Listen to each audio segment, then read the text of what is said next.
నమస్తే అండి అందరికీ. నా పేరు వరప్రసాద్ సుంకేసుల. నేను స్కీమ్స్ సార్ అనే ఛానల్ ద్వారా ప్రభుత్వానికి సంబంధించిన స్కీమ్స్ గురించి ఖచ్చితమైన సమాచారాన్ని ఎప్పటికప్పుడు అందించడానికి ప్రయత్నం చేస్తున్నాను. దీంట్లో నాకు సపోర్ట్ చేస్తున్న మీ అందరికీ ధన్యవాదాలు. ఇప్పుడు ఏమంటే సెంట్రల్ గవర్నమెంట్ పోస్టల్ శాఖ జీడిఎస్ పోస్టులను 44,228 పోస్టులు వదిలింది. దీనికి వయసు 18 సంవత్సరాల నుంచి 40 ఏళ్ళ వరకు వయసు పరిమితి ఉంది. ఎస్సీ ఎస్టీ వాళ్ళకి 5 ఏళ్ళ సడలింపు ఉంది. బీసీ వాళ్ళకి 3 ఏళ్ళ సడలింపు ఉంది.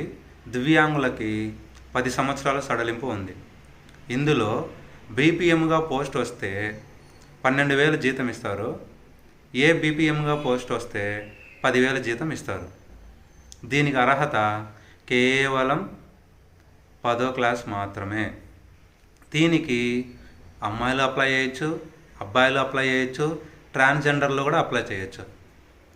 ఇందులో 10వ క్లాస్లో మనకు వచ్చిన మార్కుల ఆధారంగానే జాబ్ ఇవ్వడం జరుగుతుంది.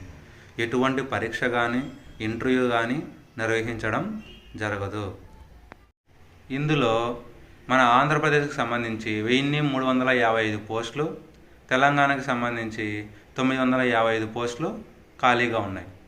ఇప్పుడు ఈ జీడిఎస్ పోస్టులకి ఎలా అప్లై చేయాలో మనం చూద్దాం. ఈ పోస్టులు అప్లై చేయడానికి డిస్క్రిప్షన్లో నేను ఇచ్చిన లింక్ మీద క్లిక్ చేయండి. క్లిక్ చేసిన వెంటనే డిస్క్రిప్షన్లో నేను లింక్ మీద క్లిక్ చేసి స్టేజ్ 1 రిజిస్ట్రేషన్ అని క్లిక్ చేయండి. క్లిక్ చేసిన తర్వాత మీ ఫోన్ నెంబరు ఎంటర్ చేయండి. దానికి ఒక ఓటీపీ వస్తుంది. ఓటీపీ ఎంటర్ చేసి వెరిఫై మొబైల్ నెంబర్ అని క్లిక్ చేయండి. తర్వాత ఈమెయిల్ ఐడి ఇవ్వండి. ఈమెయిల్ ఐడి ఇచ్చిన తర్వాత మీ ఈమెయిల్ ఐడికి ఒక ఓటీపీ వస్తుంది. ఆ ఓటీపీ ఎంటర్ చేయండి. ఎంటర్ చేసిన తర్వాత వెరిఫై ఈమెయిల్ ఐడి అని క్లిక్ చేయండి. తర్వాత 10th క్లాస్ మార్క్ లిస్ట్లో మీ పేరు ఎలా ఉందో అలాగా టైప్ చేయండి. తర్వాత 10th క్లాస్ మార్క్ లిస్ట్లో మీ నాన్నగారి పేరు ఎలా ఉందో అలాగా టైప్ చేయండి. తరువాత 10th క్లాస్ మార్క్ లిస్ట్లో మీ డేట్ ఆఫ్ బర్త్ ఎలా ఉందో అలాగా టైప్ చేయండి. తరువాత మీ యొక్క జెండర్ అమ్మాయా అబ్బాయా అనేది సెలెక్షన్ చేయండి. దాని తరువాత మీ caste SC ST BC OC అనేది సెలెక్షన్ చేయండి.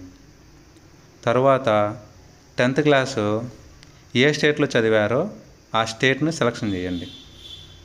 తరువాత 10th క్లాసు ఏ సంవత్సరంలో పాస్ అయ్యారో ఆ ఇయర్ క్లిక్ చేయండి.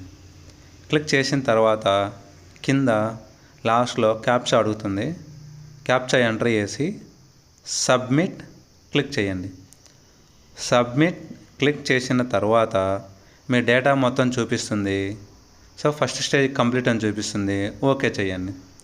ఓకే చేసి సో మళ్ళీ ఒకసారి చెక్ చేసుకొని సబ్మిట్ క్లిక్ చేయండి.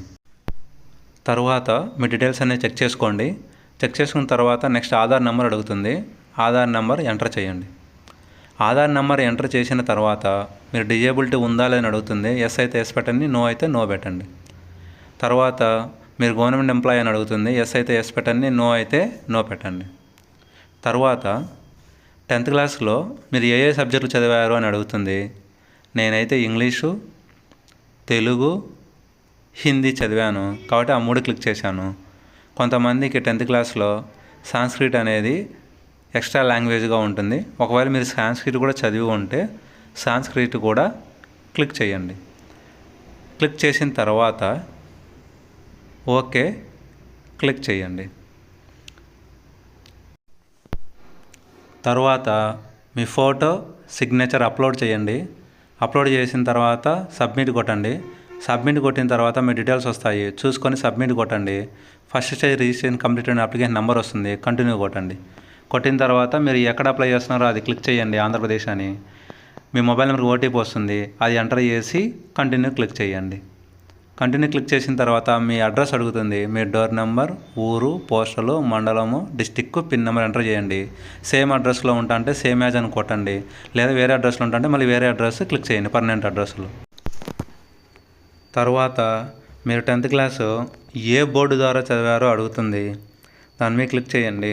క్లిక్ చేసిన తర్వాతే మీరు ఓపెన్ స్కూలా లేదా మామూలు మార్క్స్ వచ్చేటప్పుడు చదివారా, లేదా 2012 నుంచి 2019 గ్రేడ్స్ వచ్చేటప్పుడు చదివారా, లేదా స్పెషల్ స్కూల్ ఏమన్నా చదివారా, లేదా 10th క్లాస్లో అడిషనల్ సబ్జెక్టులు ఏమైనా ఉన్నాయి, ఇలా 95 to 2017 వరకు చదివారా, అలాగే సెంట్రల్ బోర్డుకి సంబంధించి ఏమన్నా చదివారా అనేసి ఇవన్నీ మనకు వస్తుందన్నమాట. సో మనం మార్క్స్ అయితే మార్క్స్ క్లిక్ చేయండి. గ్రేడ్స్ అయితే కానీ 2012 to 19 అని క్లిక్ చేయండి. అంతకుముందు చదివిన వాళ్ళందరూ డైరెక్ట్గా బోర్డ్ ఆఫ్ సెకండరీ ఎడ్యుకేషన్ అని క్లిక్ చేయండి. తర్వాత మార్క్సా, గ్రేడ్సా, పాయింట్స్ అడుగుతుంది. క్లిక్ చేసి సబ్జెక్ట్ వైట్ అక్కడ గ్రేడ్లు అయితే గ్రేడ్లు, పాయింట్లు అయితే పాయింట్లు, మార్క్స్ అయితే మార్క్స్ ఇవ్వండి. కంటిన్యూ కొట్టి ఆంధ్రప్రదేశ్లో మీరు ఏ డివిజన్కి అప్లై చేస్తున్నారో క్లిక్ చేయండి. నేను ఆంధ్రప్రదేశ్లో తిరుపతి డివిజన్కి అప్లై చేస్తున్నాను కాబట్టి తిరుపతి అని క్లిక్ చేశాను. క్లిక్ చేసిన వెంటనే తిరుపతిలో ఎన్ని రకాల పోస్టులు ఖాళీ ఉన్నాయో అన్నీ చూపిస్తుంది అనమాట. ఒక్కొక్క క్యాండిడేటు మొత్తం 50 పోస్టులకి అప్లై చేయొచ్చు. మీకు పక్కన మీ క్యాస్ట్ కూడా మెన్షన్ చేయబడి ఉంటుంది.